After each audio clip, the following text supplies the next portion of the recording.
Elecciones anticipadas 2023 y consultas populares de Asuní y Fin de espacio promocional y publicitario. Esta es la revista de Opinión Democracia. Seriedad y credibilidad en todas partes.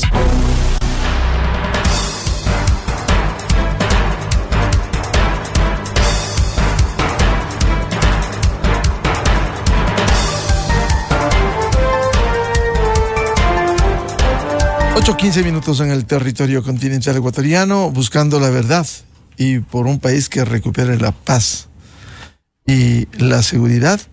Queremos dar la bienvenida a nuestros siguientes invitados: el doctor Francis Romero, director de Click Report, la consultora política Janina Mondino y la doctora Gabriela Panchana, analista política. Bienvenidas, bienvenido. Quisiera empezar con Francis Romero, dada su experiencia y las tareas que cumple periódicamente. ¿Cómo proyecta esta segunda vuelta presidencial y la definición entre los dos candidatos finalistas? Muy buen día. Miguel, muy buenos días. Muchas gracias por la invitación. Para mí es un honor estar hoy día con usted, con Janina y con Gabriela. Les mando un saludo muy especial. Miguel, esta segunda vuelta electoral es como... hay que tener claro que una segunda vuelta electoral es completamente diferente a una primera vuelta electoral. ¿Por qué? En la primera vuelta electoral los candidatos buscan generar gente que le vote por el nivel de agrado que tiene. La segunda vuelta viene a ser un resultado de evitar generar rechazo en la ciudadanía. Es decir, el que menor rechazo tenga del electorado tendrá una mayor probabilidad de ganar las elecciones. Con este pequeño antecedente, hay que mencionar que esta primera vuelta nos dejó muy malas noticias. Nos dejó claro que una campaña termina el día de las elecciones, que la evolución que va teniendo la intención de voto va cambiando dependiendo de muchos factores. Lamentablemente el Ecuador vivió uno de los episodios más tristes de su historia. El asesinato de un candidato no se había dado, en Latinoamérica se había dado en Colombia, en México, y quienes sufrieron ese terrible acto ganaron las elecciones. En nuestro país tuvo una votación importantísima, llegar al 16%, después de que todo lo que pasó fue en contra de ese partido. Vemos que es un electorado que de alguna manera va a marcar una importante diferencia en esta segunda vuelta. Ahora, hablemos específicamente de la segunda vuelta. ¿Cómo arrancan las dos candidaturas? A ver, yo creo, y esto se ve claramente en la intención de voto, que Daniel Noboa ha logrado una importante diferencia. ¿Por qué? Porque ha entendido que tiene que comunicar soluciones, entender cuál es la realidad que tienen los diferentes electores, y él está cumpliendo con ese plan. Mientras que la otra candidatura lo que ha hecho en esta segunda vuelta es primero entrar desarmada, no ha entendido qué es lo que está pasando en esta segunda vuelta y ha empezado a tratar de imitar lo que está haciendo el candidato Noboa. ¿A qué me refiero? Vemos que ya se dedica mucho más a hacer videos de redes sociales y tratar de llegar de esa manera, generar un canal directo con este electorado joven. Pero adicionalmente de esa nueva forma de hacer campaña para esa corriente política, vemos que incluso empiezan a copiar hasta el uso de chaleco. Es una serie de copia que no entienden que Daniel Noboa cada día ha cogido una mayor ventaja con relación a esta segunda vuelta. Hay que tener claro que el electorado joven no quiere, y por eso votó en una primera vuelta, no quiere la vieja política, la política de la pelea, la política que haga, que mantenga en la misma crisis en la que vive actualmente el electorado. Esta elección tiene que generar de alguna manera cambios y oportunidades para este nuevo electorado. Quien ha entendido de esa manera y se ha enfocado en dar las soluciones es Noboa. Esto de la campaña sucia, esto de tratar de deteriorar la imagen de uno de los candidatos es mal visto, porque como le menciono, Miguel, la gente está cansada de lo mismo, la misma política que lo único que hace es que la ciudadanía y el electorado siga sumido en la peor crisis económica, política, social, de delincuencia, que si es que las actitudes y los mensajes de campaña no son para la solución de estos problemas, simplemente el electorado no le toma en cuenta, Miguel. Bienvenida a Janina Mondino, consultora política. ¿Cuál sería su lectura en esta etapa, en este proceso de definición de la elección presidencial con estas condiciones, como bien anotaba Francis Romero, en otros términos, en otras condiciones, y cuando hay un hartazgo, un rechazo a lo mismo, esa posición de venganza, de odio, de maledicencia, de incluso en las redes sociales de mentir y decir cualquier cosa con el afán de lograr más votos? Por favor, buen día. Buenos días, Miguel. Muchísimas gracias por la invitación. Un saludo para Francis y para Gabriela. Como decía Francis, que creo que fue una intervención muy acertada, empezamos entendiendo que esta segunda vuelta es una parte de esta campaña totalmente diferente a la primera. Tuvimos la oportunidad de conversar, creo que hace poco más de un mes, en este mismo espacio, y mencionábamos la importancia del estado de ánimo de los ecuatorianos, de los electores. Para ese momento todavía no había sucedido este terrible hecho del asesinato, de la muerte del candidato Fernando Villavicencio, algo que claramente un suceso que marcó un antes y un después, que trastocó prácticamente el proceso electoral y que puso a la superficie no solo, como mencionaba Francis y como mencionaba usted, el hartazgo, la decepción con la clase política tradicional, sino puso nuevamente este clivaje que más allá de el correísmo, anticorreísmo, que fue importante en los últimos procesos electorales, aquello de lo viejo versus lo nuevo, es decir, dejar atrás esa política tradicional, esos políticos tradicionales, pero sobre todo esa política de la venganza, del rechazo, de la confrontación, para dar espacio a aquellos que justamente mostraron, incluso en un periodo muy corto de tiempo, porque tenemos que pensar que los números se fueron moviendo en prácticamente 6-7 días, mostraron que estaban conectados con la ciudadanía, que podían ofrecer soluciones, que no estaban dentro de esta vorágine de la pelea, de la venganza, de la campaña sucia. Por tanto, creo que, al igual que mencionaba Francis, es fundamental que las campañas rápidamente puedan reajustar sus estrategias, porque hemos visto en estas últimas 2 semanas que los dos candidatos están tratando de reposicionarse frente a aquellos electores a los cuales deben hablarle, sobre todo Daniel Noboa tratando quizás ya salir un poquito del electorado joven y pensar y mostrar esa experiencia o esa capacidad de poder gobernar frente al intento, y como decía Francis, creo que inicialmente fallido, de la candidata de la Revolución Ciudadana, de poder conectar con aquellos jóvenes que están por fuera de este relato, por fuera de este leitmotiv que ellos llevan en la campaña y que quizás ha sido el electorado con el que menos han podido conversar efectivamente. Por tanto, seguramente para las campañas serán muy importantes los resultados que arrojaron la investigación cualitativa post 20 de agosto, por qué votaron por ellos, por qué no lo hicieron. Creo que todavía, al igual que en la primera vuelta, estamos recién empezando a ver cómo van calibrando las estrategias y también será una segunda vuelta extensa. Tenemos que pensar que quizás tenemos unas tendencias o tenemos escenarios probables, pero como bien sabemos, también hay factores exógenos y creo que esta segunda vuelta también será larga y puede incluso, digamos, comenzar a moverse a partir del debate que se dará el 1 de octubre. Bienvenida a la doctora Gabriela Panchar, analista política. ¿Cuál es su lectura inicial respecto precisamente de este proceso para definir en segunda vuelta al nuevo presidente de la República? Muy buen día, Gabriela. Muy buenos días, Miguel. Muchas gracias por la invitación y un gusto estar aquí con mis compañeros, con Francis y con Janina.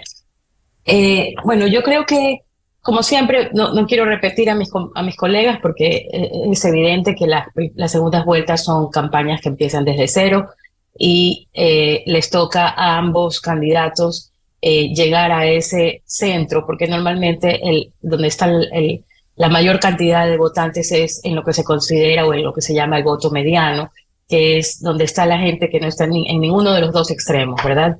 Hemos visto, de acuerdo con algunas investigaciones, que más o menos igual hay una polarización de un 38 y de un 33%, de los 38% de gente que no quiere que regrese el correísmo, 32 o 33% de gente que sí quiere que regrese, pero en la mitad están los que no necesariamente se identifican con ninguno de esos dos extremos. Me parece que es interesante en general lo que ha sucedido con el candidato Daniel Noboa, porque al final me parece que él fue el que menos populismo hizo y el que llega tal vez porque los jóvenes, que son su mayor cantidad de electores, no están esperando un salvador o no están esperando alguien que venga a decirles que todo se va a resolver de un plumazo, ni creen necesariamente, tal vez tienen menos capacidad de comprar estas propuestas populistas de otros candidatos, y por eso se van por este discurso que realmente, si vemos inclusive en la actitud de Daniel Noboa, era una actitud bastante, hasta tímida, me parece a mí, y que eso es una de las cosas que me preocupa en esta segunda vuelta, porque lo veo dar un giro más bien, al menos de lo que se ha escuchado en los videos de las tarimas, a ser un poco más tradicional en su discurso, y me preocupa que eso no necesariamente le beneficie. Y en el respecto de Luisa González, pues ella está tratando de llegar a los electores jóvenes, mientras Daniela está tratando de llegar a los electores un poco mayores, ¿verdad? Luisa, para mal de ella, no tiene mucho que decir respecto de ella misma, sino que todo se basa en lo que ha hecho la Revolución Ciudadana en el pasado. Y ella sí hace estas propuestas de que aparentemente todo puede ser resuelto de un plumazo, o al menos ese es un poco el tónico de la propaganda que ellos han utilizado a lo largo de esta campaña. Me parece que no necesariamente va a ser como se ha pensado al principio, que va a haber una gran distancia entre ambos. Creo que a medida que vaya avanzando la campaña, se van a ir acercando. Y en este punto es interesante algo que alguna vez un político de mucha experiencia me hizo notar, y que seguramente Francis lo tendrá mucho más claro, es que cuando solamente son dos candidatos, cada punto vale 2. Entonces, eso hace que parezca que es mucho mayor la distancia. Pero si hay un punto de diferencia, el uno tiene 51 y el otro tiene 49, parece que fueran 2, pero realmente es solo 1. Entonces, eso es interesante tenerlo en cuenta, porque en este punto, 10 puntos realmente son 5. Entonces, hay que tener mucho cuidado, porque no nos podemos dormir en los laureles, ni de un lado ni del otro. Pero en este caso yo estoy a favor de la democracia y estoy a favor de la república, y no quiero regresar al pasado oprobioso del correísmo. Francis Romero, quizás decía, no hay un hartazgo en la gente, esa polarización, cuando incluso en redes sociales, siendo importante la herramienta, circula tanta basofia, tanta basura, tanta mentira, cuando el país quiere mejores días, quiere que le solucionen los problemas, enfrentar la inseguridad, el desempleo, y mientras tanto lo que se hace es tratar de denostar al otro candidato para lograr votos. ¿Esa es una dinámica que positiva para lograr eso? ¿O la gente está rechazando, está harta de eso? Estimado Miguel, en esta campaña hemos sacado como una conclusión que el que hace ese tipo de campaña, lo único que está haciendo es alejando a este electorado que está buscando nuevas alternativas, es decir, soluciones reales a los problemas que se tienen. Pero aquí hay que resaltar algo adicional, Miguel. Esta campaña, y yo creo que la vida da revancha, esta campaña trae dos candidatos. El uno que representa algo nuevo, una persona joven, que de alguna manera está presentando una alternativa diferente a lo que hemos vivido los últimos años en el Ecuador. Como mencionó Gabriela, vivimos un país polarizado entre correístas y anticorreístas. Pero quien llega a la segunda vuelta no es un candidato que tiene una bandera del uno o del otro lado. Es una persona que llega en muchos de los factores, es suerte.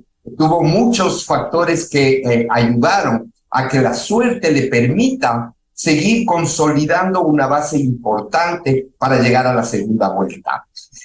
Además, la falta de una candidata real de parte del correísmo. El correísmo no tiene la capacidad de generar puentes como lo puede hacer la candidatura de Noboa. ¿A qué me refiero?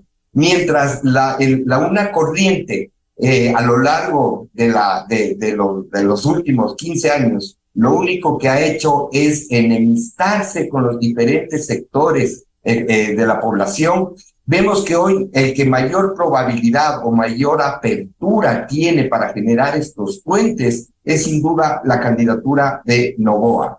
Hay que entender claro que en esta segunda vuelta vamos a tener un momento también importante, que es el debate.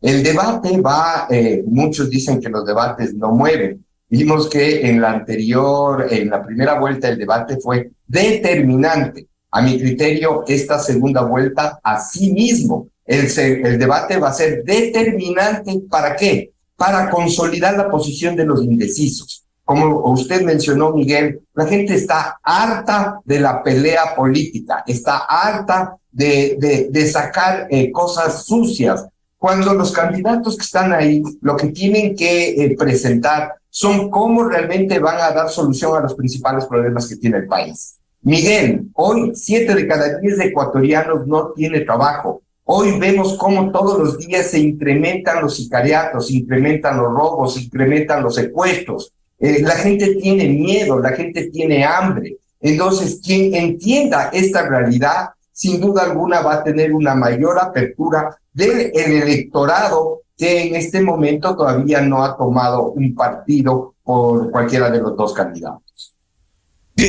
Consecuentemente, eso va a jugar mucho en una campaña en donde la gente está buscando soluciones y a veces encuentra solo polarizaciones. Exactamente, Miguel. El tener un candidato que no esté buscando dividir al electorado, que más bien está buscando unir a todos los ecuatorianos, yo creo que es lo que la mayoría, la gente que no tiene una posición política, está buscando. Los problemas no es solo para los correístas o para los anticorreístas. Los problemas los vivimos todos los ecuatorianos y las soluciones tienen que darse para todos los ecuatorianos, no para un segmento. Y yo creo que esa es la mayor ventaja que tiene hoy día ese candidato, que sin duda alguna a la otra candidatura le está dejando sin argumentos, porque yo creo que el peor escenario, el que nunca se soñaron que podían tener, es el que están jugando ahora. No saben con qué armas atacar o cómo presentarse en esta segunda vuelta. Como le menciono, Miguel, tan desconcertados están que lo que están haciendo es copiando lo que está haciendo en este momento la candidatura de Noboa. Vuelvo con la doctora Janina Mondino. Con este panorama, ¿cómo ve usted esta definición importante? Cuando hay problemas intocados y no resueltos, y cuando hay una agenda política a veces que busca solo denostar, bajar al otro candidato. Bien, como mencionaba Francis y también como lo hizo Gabriela en su intervención, considero que, y lo decía inicialmente, las tendencias o los escenarios que puedan darse, quizás hoy pensamos que el escenario pueda ser más favorable para el candidato Daniel Noboa, porque también estamos viendo errores estratégicos en la campaña de la Revolución Ciudadana o en la campaña de Luisa González. Sin embargo, al ser solamente dos candidatos, como mencionaba Gabriela, esta tendencia puede ir acercándose. Pensemos, por ejemplo, en el escenario de Colombia, pensemos también incluso en el escenario que se dio en el 2021. Yo creería, sin embargo, que esta campaña va a tener algunos matices más adelante y probablemente sea parte de las estrategias o de la estrategia que vaya a manejar sobre todo la campaña de la Revolución Ciudadana, buscando, no sé si generar esos puentes, pero encontrar los puntos de diálogo, porque como mencionaba Francis, han pasado los últimos años quizás en conflicto permanente y ahora es muy difícil tratar de conectar sobre todo con este electorado, que es el joven, que no está buscando peleas, que está buscando soluciones y que, como mencionábamos aquí, es parte del Ecuador en general. Es decir, los problemas no son para uno o no son para otro. Incluso estos jóvenes que están ahora siendo gran parte del electorado son los que sufren en mayor medida la falta de oportunidades, son los que sufren la falta de acceso a la universidad, son los que sufren la imposibilidad de conseguir un primer empleo. Y recordemos que, por ejemplo, Daniel Noboa fue uno de los pocos candidatos que en la primera vuelta hablaba sobre el empleo joven, hablaba sobre la contratación de jóvenes en el sector privado. Es decir, hay, más allá de la suerte, de los factores exógenos que pudieron darse en la primera vuelta, que sí los hubo, hay también por detrás algo que estuvo medido, que estuvo planificado, porque desde el inicio veíamos que el electorado estaba muy desconectado quizás las primeras 6 semanas, y el electorado empezó a conectarse a partir de las últimas 2 semanas, 10 días, a partir del asesinato del candidato Villavicencio, del debate. Por tanto, también creo que fue un acierto por parte de la candidatura o del equipo de campaña de Daniel Noboa medir este timing y concentrar la comunicación estratégica en base también a estos momentos de impacto. Por eso creo que en esta segunda vuelta nada está dicho todavía. El escenario en el que nos encontramos es extremadamente abierto, si bien, de nuevo, hay una tendencia favorable hacia uno de los candidatos, también creo que hay algunas cosas que reajustar en la campaña de Daniel Noboa para poder conectar con ese electorado que le falta, porque mencionábamos en algunas cifras que circularon ayer, el 41.5% del electorado no se siente ni correísta ni anticorreísta. Sin embargo, de ese 40% que está en este Nini, la mitad está eligiendo hoy al candidato Daniel Noboa. Bien, ¿cómo seguir trabajando sobre esta bolsa de electores para que, mientras voy captando más, no ir perdiendo a aquellos que inicialmente optaron por mí? Ese también es un desafío para esta candidatura, por lo cual creo que nos quedan por delante algunas semanas importantes con algunos puntos de inflexión, como será el debate. Sí, esperando, por supuesto, que no tengamos ningún otro shock o ningún otro evento que pueda de pronto conmocionar a la ciudadanía. En ese sentido, un shock constituyó el asesinato execrable de Fernando Villavicencio, Janina. Totalmente. Un antes y un después. Reseteó la campaña, reseteó absolutamente todo lo que estábamos viviendo. Teníamos algunas muestras, y creo que lo pudimos ver en los datos que circularon en las últimas semanas. El asesinato de Agustín Intreago fue quizás un primer momento que despertó a la ciudadanía o al electorado que venía casi como no interesado o no pensando en qué iba a pasar el 20 de agosto. Esto aproximadamente, si no me equivoco, fue el 25 de julio. De allí hacia adelante empezamos a ver que va cambiando la indecisión, va cambiando el número de personas que no tenían decidido por quién votar y van buscando quizás la tendencia que más se acercaba a la causa de la seguridad, que era la de Topic, que empieza a crecer o a despuntar. Con el asesinato del candidato Villavicencio se genera un remesón, sobre todo pensando en el correísmo, donde gran cantidad de los electores lo vieron quizás como, no digo como el responsable, sino quizás encontraron, digamos, parte de lo que sucedía o una explicación o vieron algo, sobre todo en la tendencia de las 5. Recordemos que el 20 de agosto casi no recuerdo si el 16 o el 17% eligió a Cristian Zurita, lo cual nos muestra que el asesinato de Fernando Villavicencio marcó un antes y un después, que también tiene su gran representación en cómo quedaron las fuerzas en la Asamblea Nacional. Por tanto, tenemos que ver qué sucede en estas 6-7 semanas que nos quedan hasta el 15 de octubre. Doctora Gabriela Panchana, si bien está en investigación el asesinato de Fernando Villavicencio, por tanto no se puede hacer afirmaciones categóricas de las responsabilidades más allá de los autores materiales, pero esto sí impactó cuando vivimos un ambiente de inseguridad en el Ecuador y llegar luego de amenazas verbales de sectores que, como se ha señalado esta mañana, no se puede acusarlos directamente, pero sí hubo un discurso estigmatizante, un discurso vengativo, que quizás la gente no quiere ese ambiente, Gabriela. Así es, la verdad es que esto fue algo que, como lo he dicho yo también en otras ocasiones, no se les puede acusar, y además tampoco creo que sea así. Ellos mismos se han defendido de la peor manera posible, diciendo que no les convenía a ellos asesinarlo, como que si eso fuera una manera de defenderse, increíble.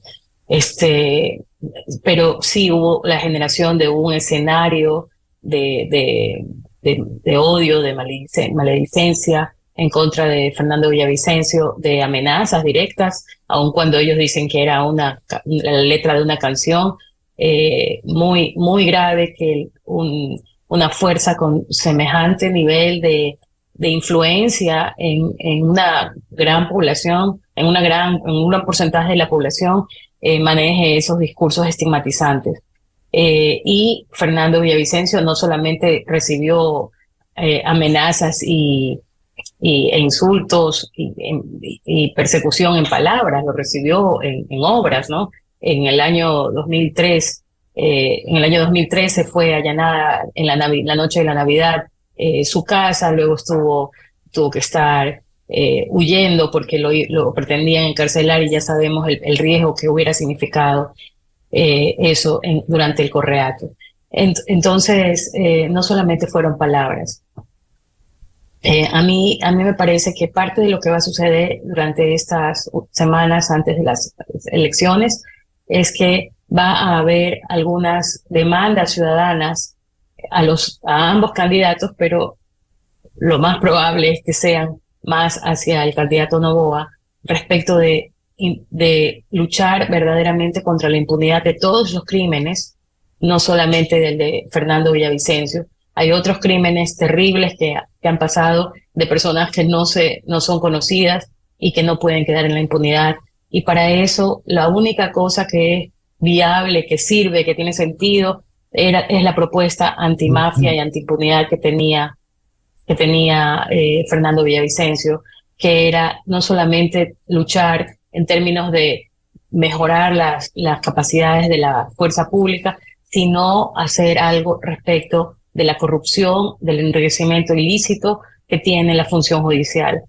utilizando a la UAFE como el motor más potente para la depuración del sistema judicial. Porque si no hay justicia, si solamente hay impunidad, entonces es el mayor incentivo para que los criminales asesinen, roben, violen, desfalquen y no pase nada en este país. Y es la mayor indefensión para el resto de la ciudadanía.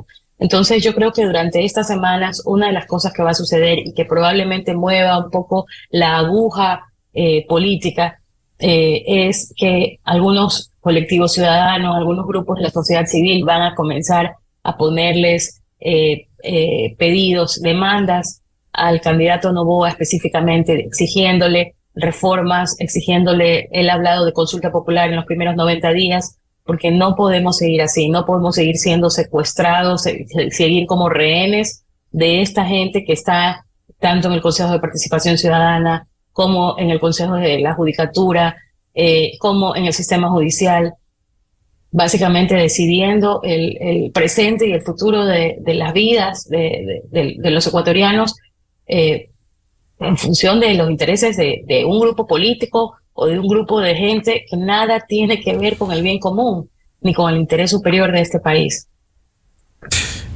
Francis Romero, lo que dice Gabriela Panchana, ¿cuánto pudiera incidir estos hechos que han sido cuestionados absolutamente por la actuación del Consejo de Participación Ciudadana y del Consejo Nacional de la Judicatura, que están plenamente identificados por sus acciones? ¿Cuánto puede incidir dentro de este hartazgo frente al casi virtual secuestro, toma de instituciones? Estimado Miguel, no hay nada más ruin que tratar de sacar provecho de la desgracia que vivió el país con el asesinato de Fernando Villavicencio. Todos vemos que los más perjudicados, sin duda alguna, fueron su familia, su partido político, la gente que le apoyaba. Ellos son realmente quienes son los perjudicados del asesinato de Fernando Villavicencio.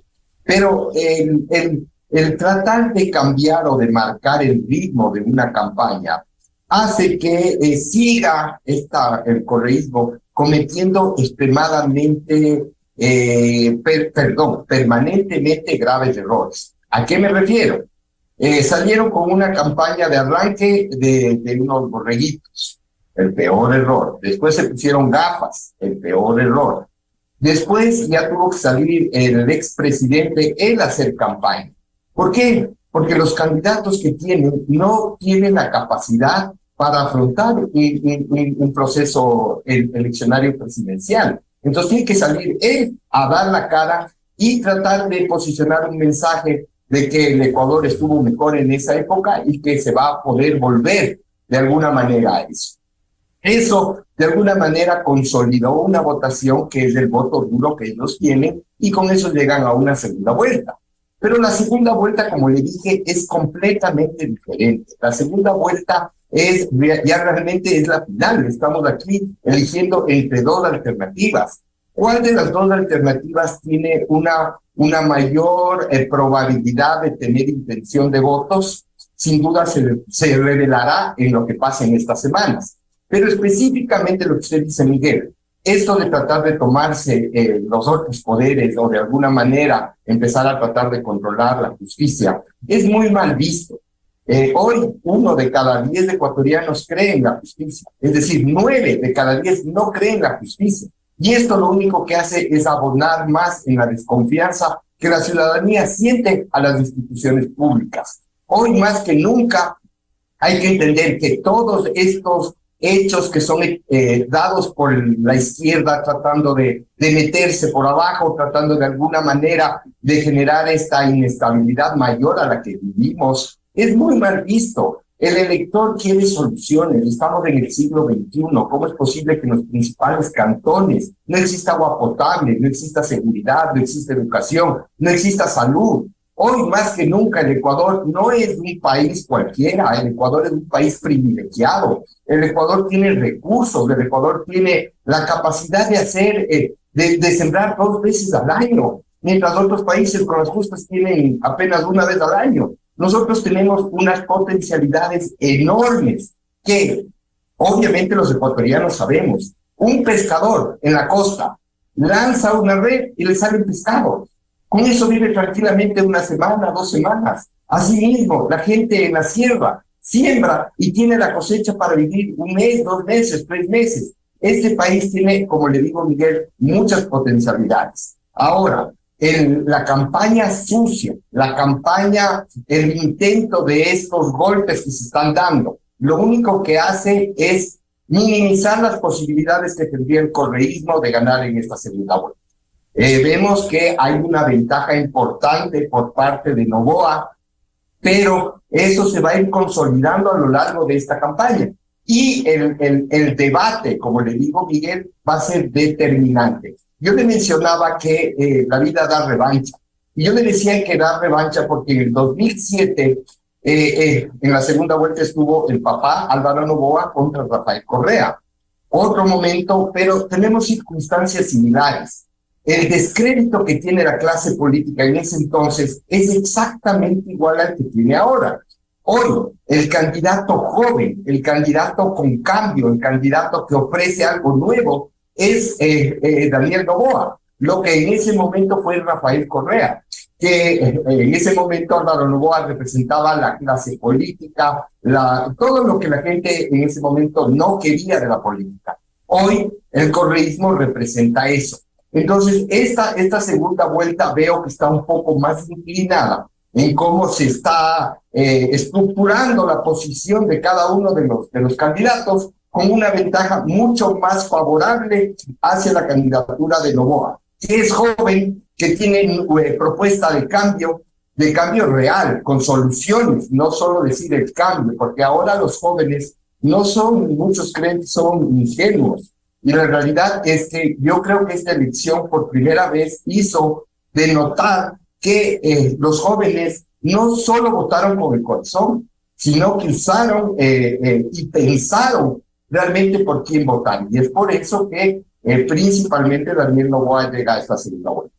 Doctora Yanina Mondino, importante lo que se ha señalado esta mañana. Quisiera consultarle, una campaña sucia lo que hace es abonar en la disminución de votos y también estos hechos, decía Gabriela y lo ha corroborado Francis, el tomarse las instituciones tan evidentes, o sea, el Consejo de Participación Ciudadana que busca el desbaratamiento de la institucionalidad, el Consejo de la Judicatura tratando de justificar lo injustificable con la influencia contra jueces que están actuando y casi protegiendo a jueces que han sido cuestionados. Y también si nos comenta sobre el debate, por favor, Yanina.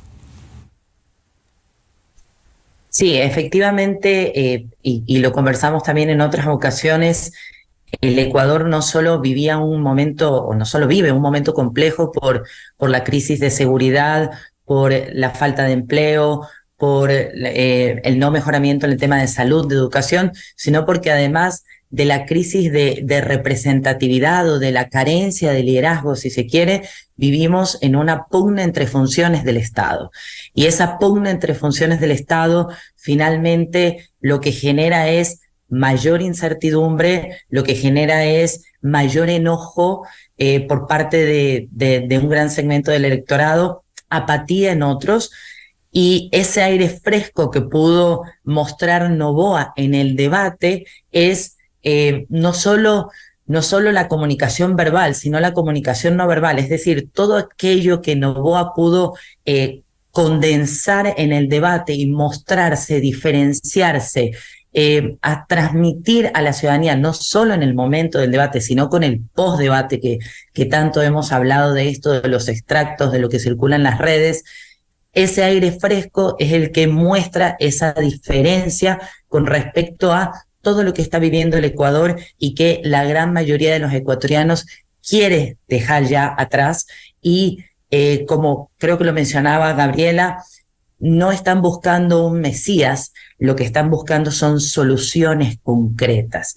Es en ese tono en el cual creo que Daniel Noboa tiene su escenario más favorable que con respecto a Luisa González. Ahora bien, la campaña sucia, lo que circula en las redes, incluso los ataques que están realizando contra la familia, contra la esposa de Daniel Noboa, finalmente son elementos que creo que suman al rechazo de aquellos quienes están propiciando esa campaña sucia.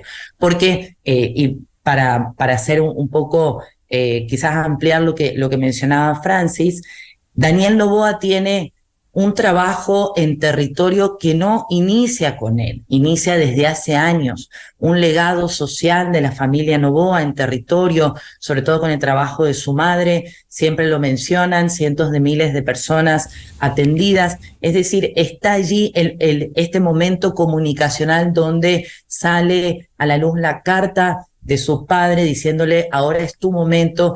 Creo que recordemos, las elecciones no son solo... no es un tema estrictamente racional, hay un gran contingente emocional a la hora del voto y todos estos pequeños elementos que quizás pasaban desapercibidos en todo este ruido de la comunicación, la campaña sucia, creo que fueron abonando y se fueron concatenando para encontrar este aire fresco, la carta del padre, la participación quizás de su esposa, que puede de pronto tener algunos ruidos, pero dentro del mismo electorado. Pero todo esto suma a terminar de completar quién puede ser Daniel Noboa, qué puede traer en ese nuevo Ecuador, que es su eslogan de campaña. Entonces creo que de cara al debate, como usted mencionaba, quizás llegue con más elementos de contundencia que los que pueda llegar la Revolución Ciudadana a ese momento del debate, y de allí podría quizás ya empezar a consolidarse la tendencia. Gabriela Panchana, ¿el debate cuánto pudiera incidir con estas circunstancias cuando a las claras se advierte esta acción contra... a favor de la toma de las instituciones, como ya lo han hecho el Consejo de Participación, Consejo de la Judicatura, que ha merecido el rechazo, y por eso la baja popularidad que tienen estas organizaciones que se han evidenciado por la metida de mano de ese sector? Bueno, el debate va a ser, obviamente va a tener mucha más atención que el de la primera vuelta, porque a pesar de que el de la primera vuelta tuvo más atención que lo común, por la situación en la que estuvimos, pero creo que va a ser un gran desafío para ambos.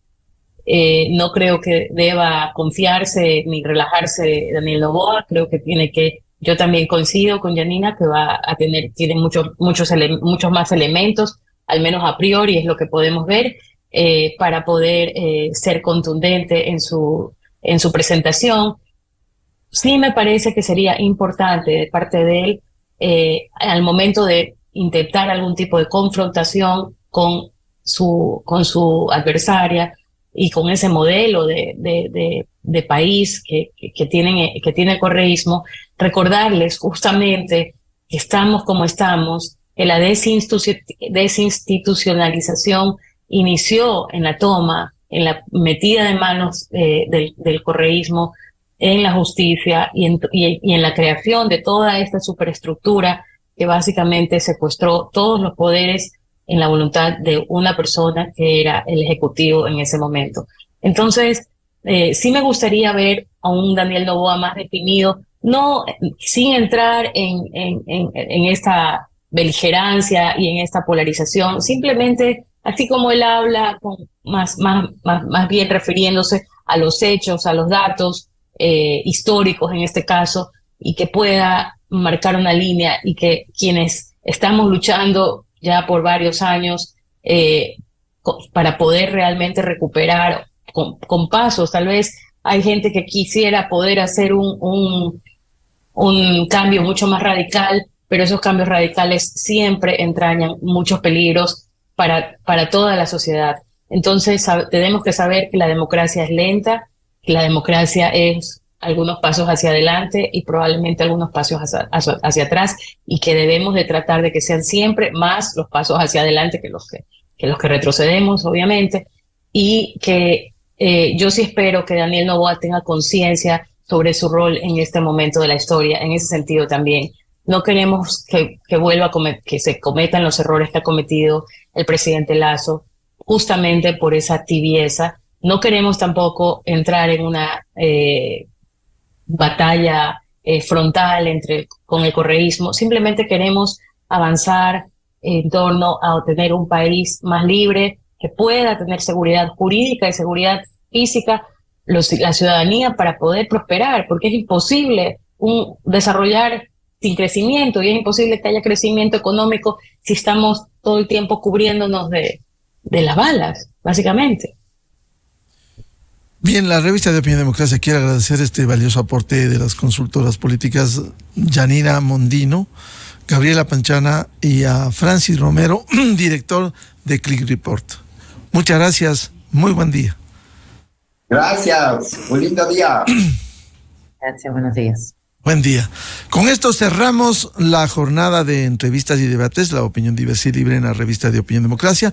Le recomendamos, ya viene en Exa FM el show de la papaya. Y a los miles de seguidores de la revista de Opinión Democracia, muchas gracias, les deseamos un feliz lunes, feliz inicio de semana a todos. Muy buen día. La revista de Opinión Democracia, buscando la verdad en todas partes. Manténgase bien informado. Estos son hechos reales, hechos verificados. A continuación, el micro informativo de esta hora. El gobierno nacional puso en marcha la política pública Ecuador crece sin desnutrición crónica infantil, que implica la atención prenatal, el control del crecimiento del niño, la vacunación